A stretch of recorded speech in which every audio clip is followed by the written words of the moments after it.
মুসলিম footballer কান্তেকে না নেওয়ার ফল এবার ভোগ করলো ফ্রান্স দল। মাঝ মাঠে কান্তেকে সুযোগ দেওয়া হলো না এক ম্যাচেও, অথচ এই মাঝ মাঠের ব্যাটেলেই স্পেনের কাছে ধরাশয়ী হলো ফ্রান্স।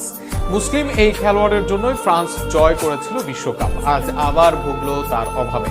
কান্তের অভাবে ফ্রান্সের হেরে যাওয়া নিয়ে থাকছে প্রতিবেদনা।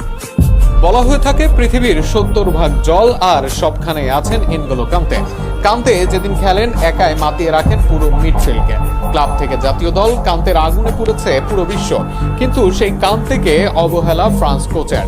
বিশ্বকাপের জন্য কান্তেকে নেওয়া হলেও ফেনারবার্গের এই মিডফিল্ডারকে 1 মিনিটও দেননি দেশম। অথচ জানা কথা ছিল স্পেনের বিপক্ষে মূল বাধা হবে মাঝ মাঠে।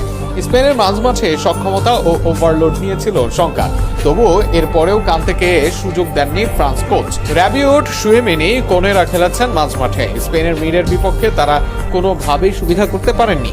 অন দ্য বল বা অফ দ্য বল কোনো দিকে ভালো ছিলেন না তারা, এমনকি গোল হজম করেও সুযোগ তৈরি করতে পারেনি ফ্রান্স। মাঝমাঠে স্পষ্টত অভাব ছিল ফ্রান্সের, তবুও দলে আসেননি কান্তে। কান্তের বড় জায়গা ছিল গতি ও ফিজিক্যালিটি।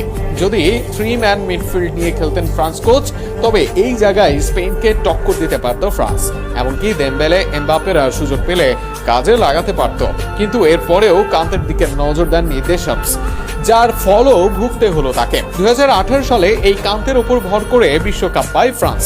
2022 বিশ্বকাপেও কান্তে ছিলেন না ইনজুরির জন্য।